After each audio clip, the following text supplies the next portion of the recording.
오늘 우리에게 주시는 하나님의 말씀은 신약성경 사도행전 27장 1절부터 8절까지 말씀입니다.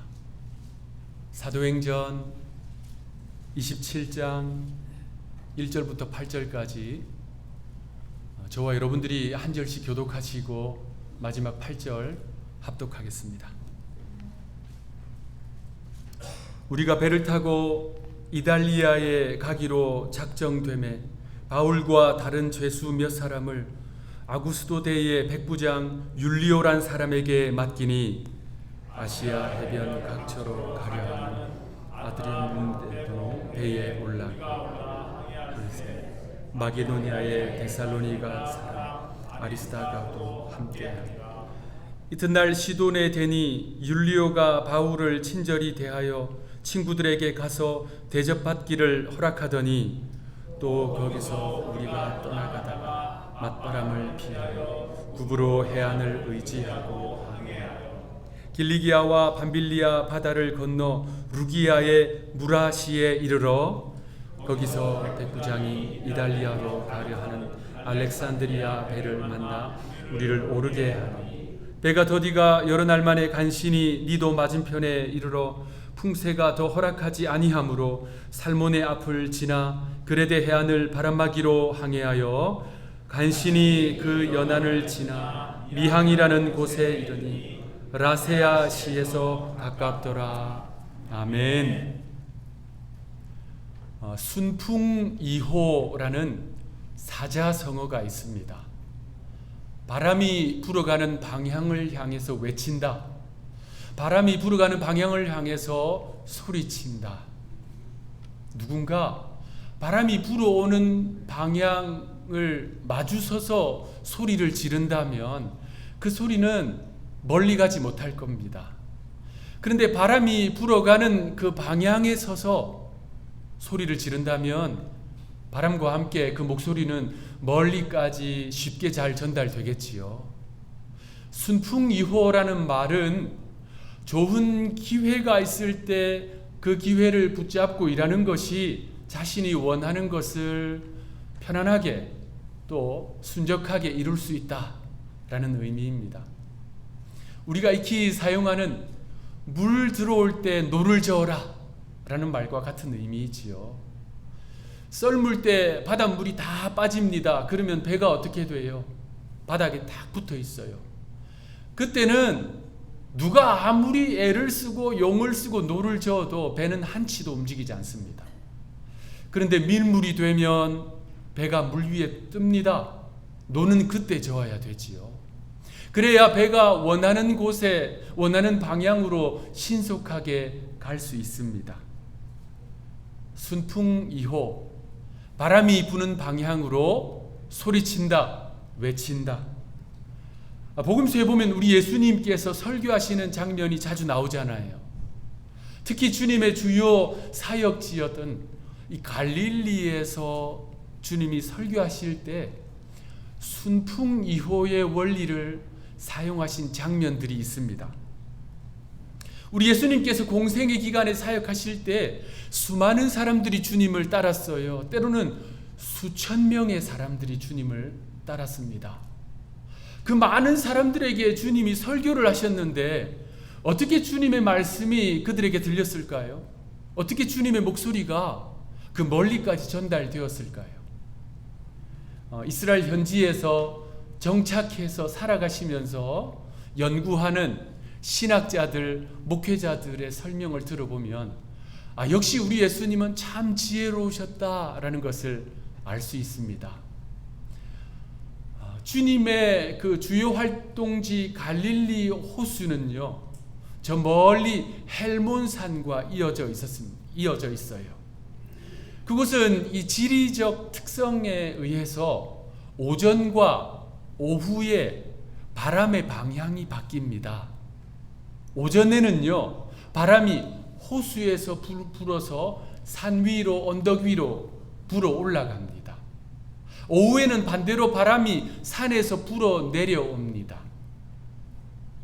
누가복음 5장에 보면 우리 예수님께서 게네사렛 호수에서 일하고 있는 베드로를 찾아가세요. 게네사렛 호수는 갈릴리 호수와 같은 장소입니다. 정확히 말씀드리면 갈릴리 호수의 북서쪽을 게네사렛 호수라고 불러요.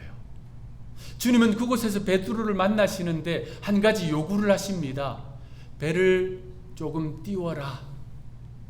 예수님은 그 배 위에 앉아서 말씀을 전하세요. 주님은 그 호수에서 언덕을 바라보시면서 설교를 하셨습니다. 수많은 사람들이 주님을 따랐어요. 그런데 주님이 게네사렛 호수에서 설교하신 시간이 언제일까요? 이른 아침이에요. 오전이에요. 그 전날 밤새 베드로가 그물질을 했습니다. 그리고 아침 일찍 그물을 씻고 있었어요. 그때 예수님이 그곳에 가신 거예요. 그리고 배를 타고 배를 약간 띄워서 설교를 하셨습니다. 바람은 당연히 호수에서 언덕 위로 불어 올라가는 시간이었어요. 주님의 말씀은, 주님의 목소리는 그곳에 모여있는 사람들에게 바람에 실려서 잘 전달되었을 것입니다. 그런가 하면 마태복음 5장에 보면 주님께서 그 따르는 무리를 바라보시고 언덕에 앉아, 산에 앉아서 설교를 하셨다라고 나옵니다. 그 유명한 산상수훈이에요. 그날 예수님의 사역의 일정을 쭉 살펴보면요, 주님은 이른 아침부터 갈릴리의 여러 회당을 다니시면서 설교를 하셨어요. 그리고 나서 수많은 환자들을 치료하셨습니다. 그 사역들을 다 하시고 이제 주님은요, 언덕에 앉으셨어요. 주님이 회당에서 설교를 하시자, 주님이 병자들을 치료하시자 수천 명의 사람들이 주님을 따랐습니다. 주님은요, 언덕에 앉으셨는데 우리가 소위 말하는 팔복산 그 언덕에 앉으셨어요. 많은 사람들이 언덕 아래에 모여 있었습니다. 주님이 설교하신 그 시간이 언제일까요? 오후예요.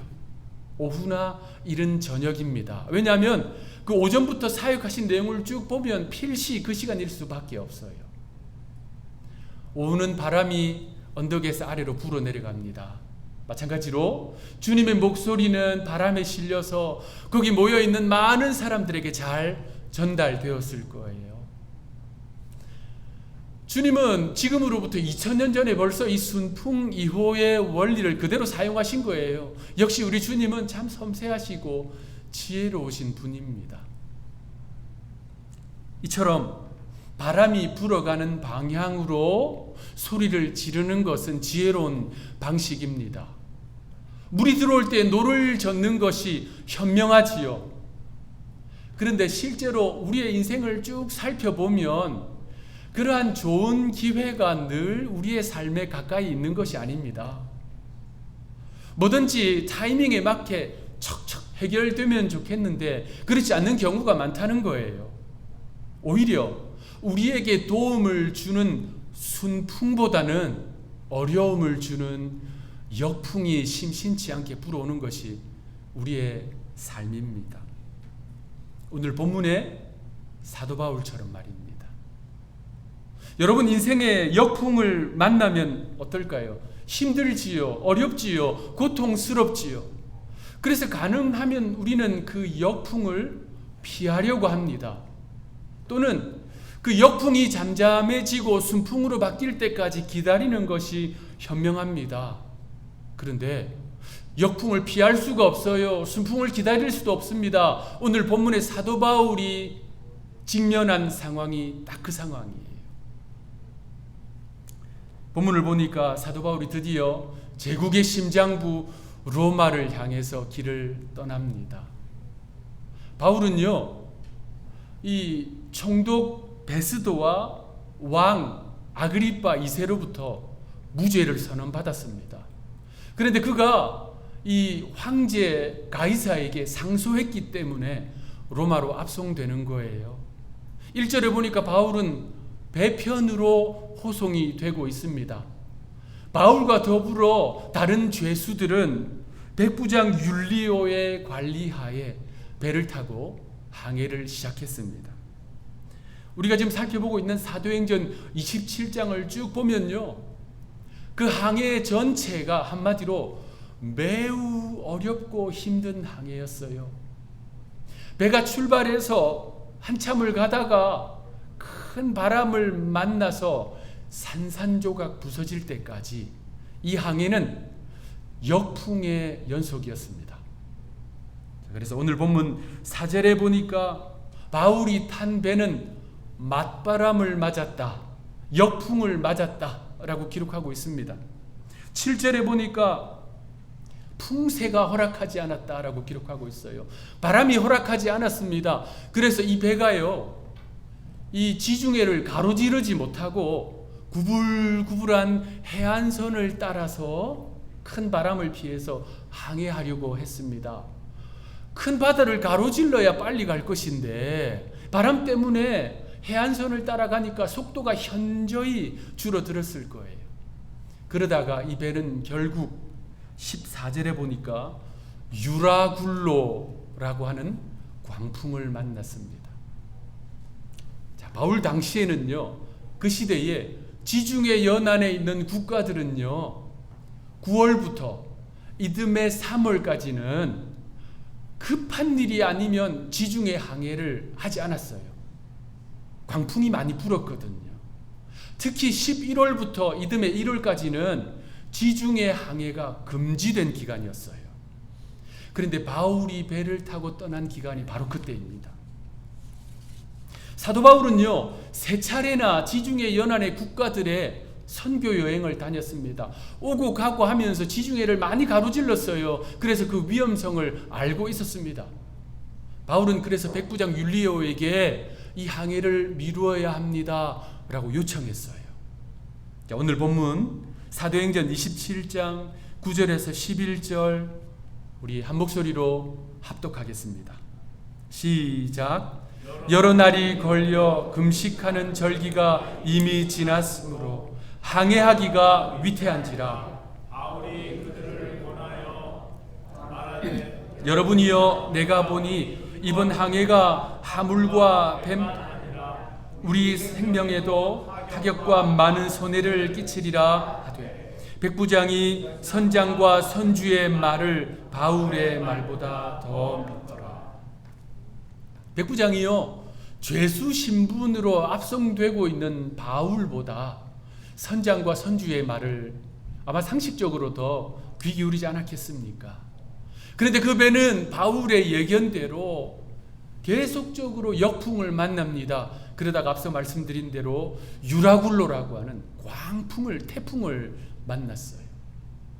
이 유라굴로가 이틀 3일 정도 불어닥친 것이 아니라 14일 동안, 2주 동안 계속되었습니다. 여러분, 망망대해 한복판에서 이 집 산더미 같은 파도가 계속 2주간 몰아친다 생각해 보십시오. 그 배 안에 있던 사람들이 어떠했겠습니까? 20절을 보면 그 배 안에 있는 사람들이 모두 살 소망을 포기했다라고 이야기하고 있어요. 아, 이제 우리 죽겠구나. 우리가 살아가는 인생길에서 피할 수 없는 역풍을 만나면요, 그때 나타나는 몇 가지 이 내적 반응이 있습니다. 바울이 탄 배에 그 탔던 사람들의 내적 반응은 이제 우리 죽었다, 모든 소망을 다 내려놓는 거잖아요. 마찬가지로 우리 그리스도인들도 역풍을 만나면 나타나는 내적 반응이 있는데, 그 중에 하나가 감사가 사라진다는 겁니다. 감사가 사라져요. 원하는 순풍이 아니라 원치 않는 역풍을 만났는데도 여전히 감사를 한다는 것은 그거 대단한 믿음입니다. 행복한 꽃길을 걸을 때는 누구나 감사할 수 있지요. 그런데 가시밭길을 걸을 때, 몸이 아플 때, 경제적으로 어려울 때, 관계가 꼬일 때, 일이 풀리지 않을 때, 사업과 직장이 어려움 가운데 있을 때, 그때에도 하나님 앞에 감사를 멈추지 않고 감사를 올려드린다면 우리 하나님께서 그 감사를 얼마나 귀하게 보시겠습니까? 바울이 탄 배가 역풍을 만났어요. 그런데 오늘 설교 제목대로 역풍 속에서도 항해를 진행하고 있는데 그 배의 항해가 어떤 상태였는가? 오늘 본문은요, 한 단어로 설명하고 있습니다. 7절에 간신히. 그 배가 간신히 항해했다는 거예요. 이 단어가 오늘 본문에 3번이나 반복됩니다. 7절에 간신히, 8절에 간신히, 16절에 간신히. 배가 가는 곳마다, 방향을 트는 곳마다, 지중해 연안을 다닐 때에도, 지중해를 관통할 때에도 역풍이 끊임없는 거예요. 전전긍긍하면서 간신히 항해하는 것입니다. 여러분, 간신히 살아가는 인생이 하나님 앞에 감사를 드린다면 그 감사는 얼마나 고귀한 감사이겠습니까? 어떤 가정에 유치원에 다니는 아이가 있었어요. 이 아이가 가정교육을 잘 받았나 봐요. 하루는 엄마가 이 아이가 좋아하는 요리를 해서 식탁에 딱 차려놨습니다. 아이가 식탁에 앉아서 환한 미소로 엄마를 바라보면서 인사합니다. 엄마, 감사히 먹겠습니다. 그 다음날 엄마가 피곤했던지 늦잠을 주무셨어요. 그래서 대충 밥을 차려줬습니다. 아이가 다시 식탁에 앉아서 엄마를 바라보면서 인사를 합니다. 엄마, 간신히 먹겠습니다. 엄마가 차려준 정성을 봐서 먹기는 하겠는데 도저히 감사할 수는 없다는 거예요. 인생에서 역풍을 만나니 감사가 사라집니다. 그런데 그때에도 감사의 줄을 붙들고 하나님 앞에 감사를 올려드린다면 그 믿음은 참으로 위대한 믿음일 것입니다. 역풍을 만났을 때 나타나는 또 한 가지 반응이 있어요. 의심입니다. 하나님의 부르심을 따라서, 하나님의 인도하심을 따라서 살아가고 있을 때에도 역풍, 이 어려운 인생의 역풍을 딱 만나면요, 의심이 솟구쳐 오르기 시작합니다.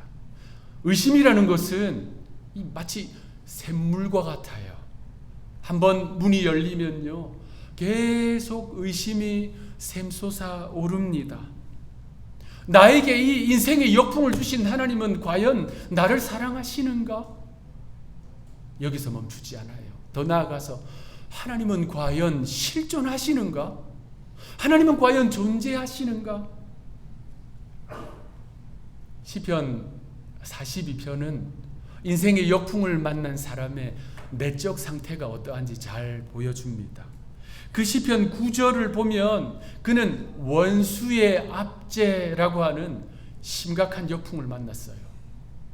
원수가요, 그에게 고통을 주는데 칼로 뼈를 찌른 것 같은 고통을 줍니다. 얼마나 힘들고 어렵겠어요.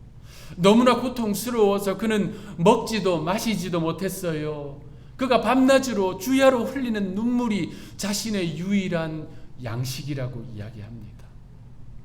그래서 어떻게 되었을까요? 그는요, 감사를 놓치고 맙니다. 감사를 상실해요. 그런데 그에게 있어서 가장 큰 어려움은 말씀드린 의심입니다. 의심이요, 파도처럼 계속 밀려오기 시작합니다. 여러분, 이 시편 기자는요, 그러한 인생의 역풍 속에서 하나님을 부지런히 찾았어요. 하나님을 간절히 찾았습니다. 시편 42편 1절, 2절, 9절 우리 합독해 보겠습니다. 시작. 하나님이여, 사슴이 시냇물을 찾기에 갈급함같이 내 영혼이 주를 찾기에 갈급하니이다. 내 영혼이 하나님 곧 살아계시는 하나님을 갈망하나니 내가 어느 때에 나아가서 하나님의 얼굴을 배울까? 9절. 내 반석이신 하나님께 말하기를 어찌하여 나를 잊으셨나이까? 내가 어찌하여 원수의 압제로 말미암아 슬프게 다니나이까?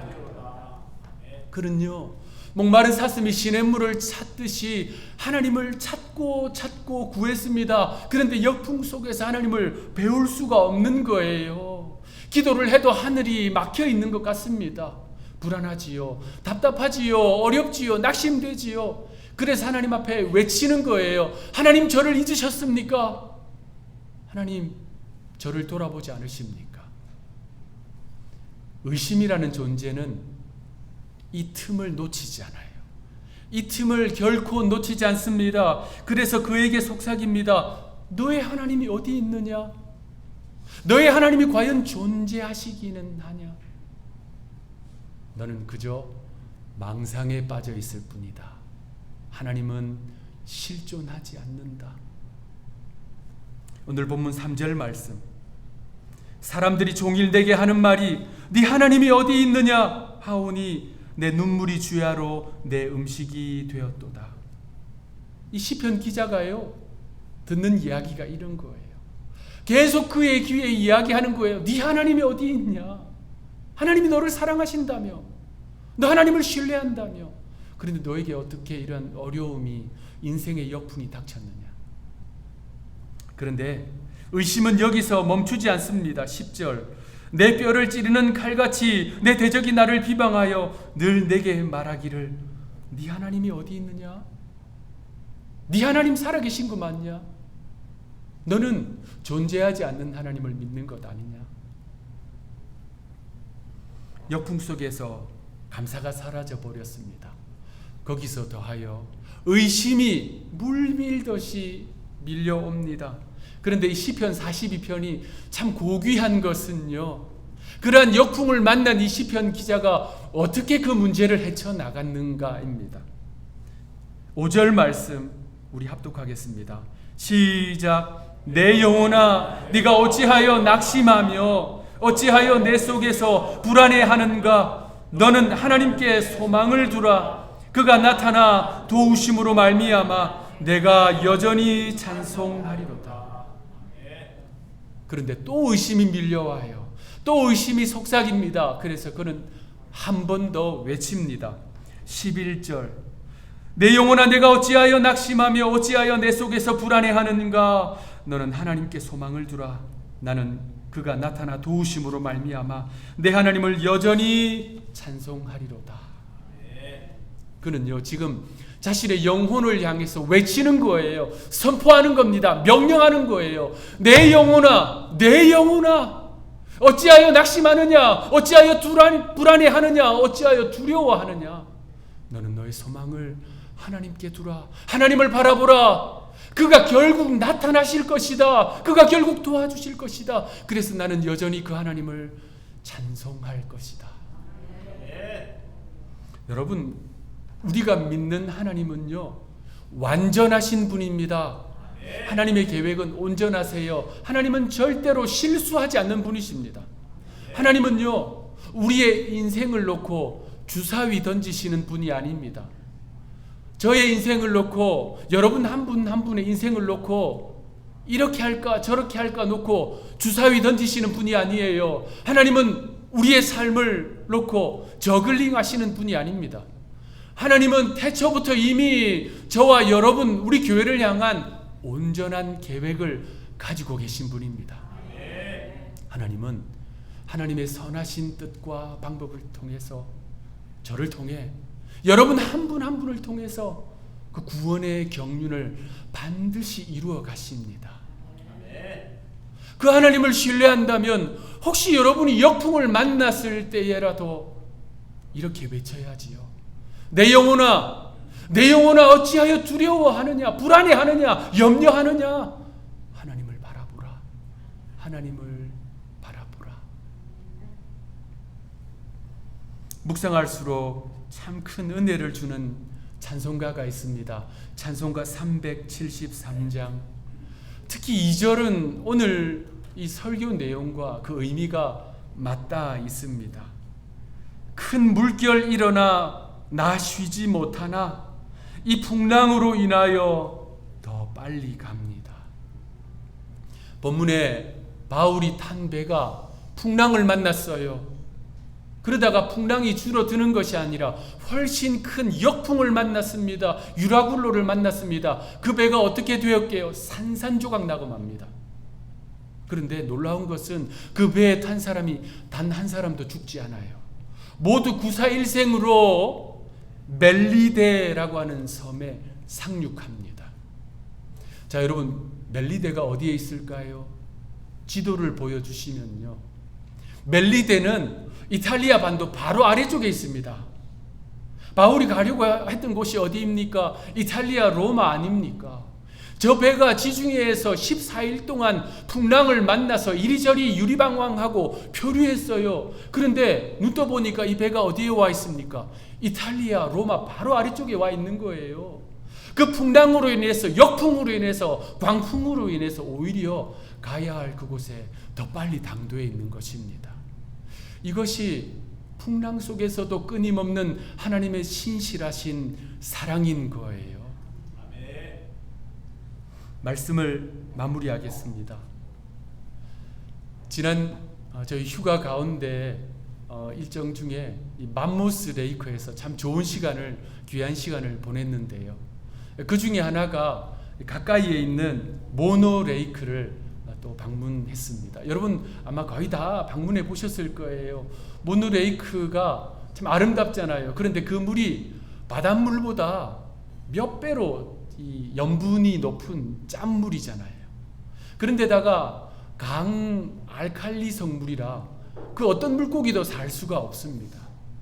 근데 그 지역은 아름다운데 그 주변은 참 척박하잖아요. 그래서 그곳을 잘 둘러보고 이렇게 돌아 나오는데, 그 척박한 곳을 쭉 빠져나오는데 그 한가운데 그곳에서도 꽃을 피운 식물이 있더라고요. 그래서 참, 이렇게 메마르고 황량하고 척박한데도 어떻게 너는 꽃을 피웠냐 하고 차를 멈추어서 그곳으로 걸어 들어갔습니다. 그래서 참 대견해서 한참을 보고 있었어요. 근데 그 꽃이 이렇게 척박해도 황량해도 저는 꽃을 피울 수 있어요 라고 저에게 이야기해 주는 것 같았어요. 그래서 예뻐서 사진을 찍었습니다. 많이 피어 있지는 않았어요. 듬성듬성 피어 있었는데도 너무나도 귀하고 대견한 거예요. 여러분, 우리는 인생의 풍랑 속에서도, 역풍 속에서도 감사의 꽃을 피울 수 있습니다. 의심이 아닌 믿음의 꽃을 피울 수 있습니다.